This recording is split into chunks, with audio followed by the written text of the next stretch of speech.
Welcome to St Martin in the Fields and welcome to Great Sacred Music. Today we're reflecting on the life and poetry of John Donne and of the music that has derived from it. John Donne was a Catholic. He never got a degree because of this, despite attending Oxford University at the age of 11. And he studied to be a lawyer. And in 1592 was admitted to Lincoln's Inn, just half a mile along the road from here. He began to question his Catholicism after his brother died of the bubonic plague in prison, and he'd been imprisoned for harbouring a Catholic priest. Thereafter, John Donne had three phases of life. The first may put you in mind of the famous footballer George Best, from the 60s and 70s, who you may remember said, "I spent all my money on booze and cars and women, but the rest I just wasted." You could say that about John Donne's first period of life. He spent his, not the cars, of course, but he spent his money similarly, a great deal of travel. He fought briefly against the Spanish before later being appointed Chief Secretary to the Lord Keeper of the Great Seal at York House, just round the corner here on the Strand. The second period, he was impoverished. He married his patron's niece, don't ever go doing that, and was thrown into Fleet Prison for this misdemeanour, whereupon he wrote the famous words, "John Donne, Andone, undone." The third period was his religious era. He was ordained at 43, became Dean of St Paul's Cathedral 6 years later, and in 1624, after a near-fatal illness, became vicar of St Dunstan in the West. He was then buried in St Paul's Cathedral. Now, the one failure of his life was that he didn't leave any hymns that it's fairly easy for us to sing. So it's our tradition of Great Sacred Music to begin with a hymn we all sing together. This one isn't by John Donne, but it's by a couple of contemporaries of his, so it'll give you a flavour for his era. If you find these little sheets, if you haven't got one with you and you're in the building, there's one just in the aisle towards the back. I hope you'll sing along with us at home if you're online, and we're going to remain seated as we sing, as the voices stand and lead us as we sing together, "With all the powers my poor soul hath." Oh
Now we're going to enjoy two of John Donne's pieces. The first one set by a contemporary, John Dowland, who was principally a lute player and in 1612 became one of the king's lutes at a salary of 20 pence a day, a princely sum.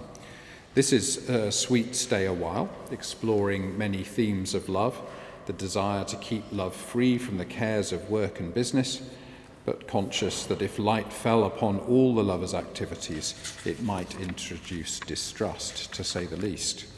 And then we're going to hear Imogen Holst's setting of A Hymn to Christ. You can't find the true love of Christ until you love him more than you love anyone in the world, this poem argues. John Donne wanted the true love of a woman, but here in A Hymn to Christ, he's altered his thinking. Now he does not want loyalty of any woman, but loyalty in his own love towards Christ. This anthem just sets the opening stanzas in which John Donne compares the sea with the sacred blood which Christ shed for all humanity.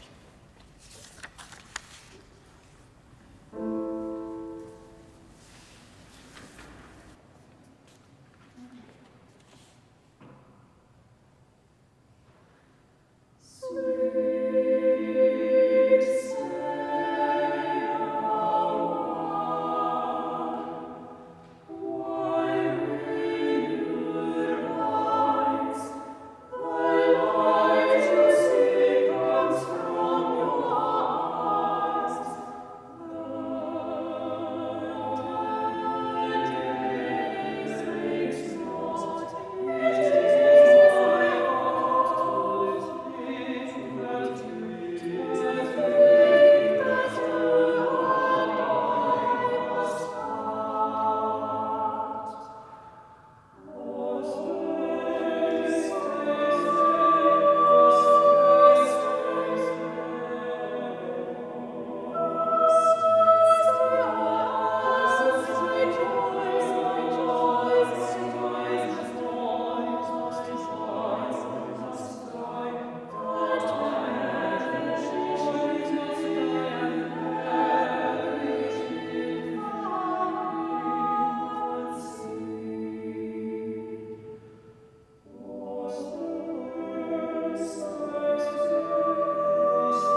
In a change to the public programme, one of my favourite phrases, I don't get to use it very often. In a change to the public programme, we're not going to hear Jonathan Dove, we're going to hear William Bradley Roberts' setting of what he calls a prayer of John Donne, but is better known as the Hymn to God the Father.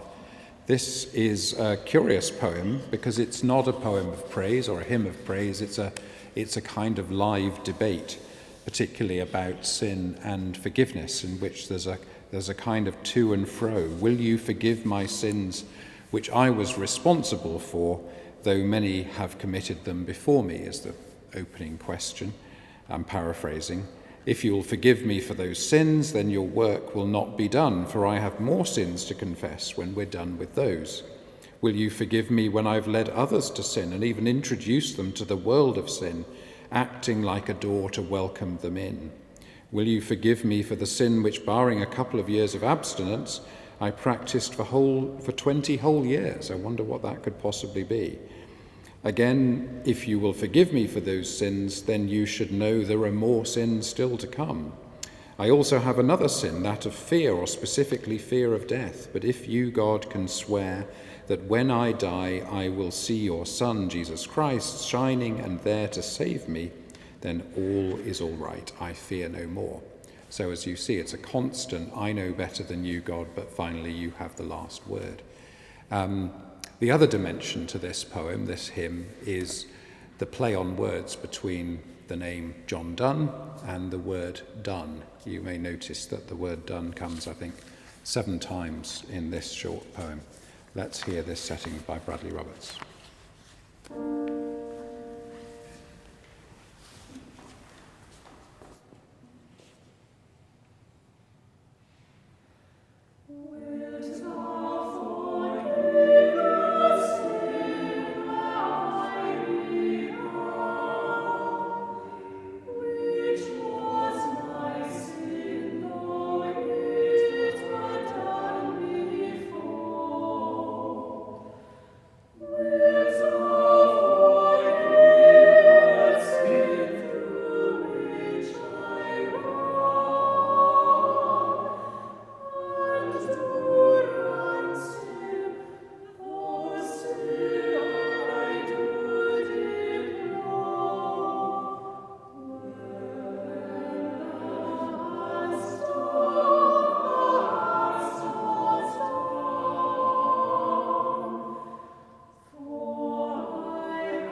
Well, when you hear the voices sing like that, you think, I want to go and chance to sing myself. And that opportunity is now yours, because we're going to sing again together. Again, never apologise, never explain, but we don't have a hymn from John Donne. We do have a hymn from a distinguished contemporary that you might have come across called George Herbert. And what's fascinating, this is the only hymn, this is the only poem in George Herbert's book, The Temple, that is actually a psalm. It's obviously Psalm 23, the most familiar of all the psalms, but because a hymn like this and others like The King of Love, My Shepherd Is are so familiar, we might miss the ways in which this version differs from the original in the Bible. For example, the original psalm doesn't have the word love in it, but we kind of assume it must be there. So we don't notice that this hymn begins, "The God of love my shepherd is," even though the word love doesn't appear in Psalm 23.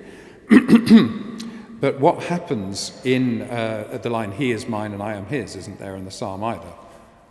But it sort of feels familiar and feels like it kind of ought to be there, so we're quite happy singing it. But what's fascinating, if you look closely at this hymn, is that in every single verse, about half of it is about what God is for us, and about half of it is about our response to God. It's all classic Herbert, it's all beautifully measured, it's all beautifully balanced. So faith is half made up of what God has done for us and half made up of our response. And again, it's so beautifully done that you don't even notice it unless somebody points it out, because it comes so naturally. So we remain seated, and the voices stand and lead us as we sing "The God of Love, My Shepherd Is."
Well, we're coming towards the end of Great Sacred Music for this week. Do notice that the next Great Sacred Music is Hosanna to the Son of David, because we're coming up to Palm Sunday next Thursday, and that the next choral classics on Sunday is God So Loved the World. If you've enjoyed yourself today, I hope you have, there's an opportunity to make a donation as you leave. You can use the little QI code on the back of the sheets. You can swipe a card on the porch. You can go on our website, you can text, you can even use cash. And that's a rare excitement today, so do make the most of the opportunity. Isn't cash a wonderful thing? Do look out for concerts. The full range of St Martin's choral ensembles is in action in the next week or two. On Saturday, this coming Saturday at 7:30, the choir of St Martin Fields and St Martin's Chamber Orchestra, conducted by Jennifer Sterling, will be singing Mozart's Requiem by candlelight, the best way to sing it. Also works by Bruckner and Brahms. Then on the 8th of April, St Martin's Chamber Ensemble will be singing Pergolesi's Stabat Mater by candlelight. We will put out the candles between the two concerts, but they'll both be wonderful. And then after you've attended our 3 hours devotion between 12 and 3 on Good Friday, you're welcome to break your fast if you must, and then come back at 7:30 for Bach's St John Passion in German, sung by St Martin's Voices, conducted by our very own Andrew Earis, who's conducting today. So lots to look forward to in the next couple of weeks. We're going to finish with another setting. We started off, and we're going to finish in the same way with a different setting of Bring Us, O Lord God. I guess if you could be persuaded to think that St Paul wrote 1 Corinthians 13 for weddings, which of course he didn't, but you hear it so often at weddings, you might think he did. You might think John Donne wrote the prayer, Bring Us, O Lord God, for funerals or memorial services, because it's such a common occurrence to have a version either sung or said at memorial services. But this is a more complex prayer than it appears. Donne speaks of heaven as a place of true harmony. There's these 4 resonant references to equality: 1, equal light; equal music, equal possession, and equal eternity. And of course, because we're post-Enlightenment beings, we assume this relates to egalitarianism, of equal opportunity, equal rights, and so on. But I don't think that's what John Donne originally had in mind. He was talking about a balance between rest and activity, which is what he imagined heaven to be. Thanks for joining us.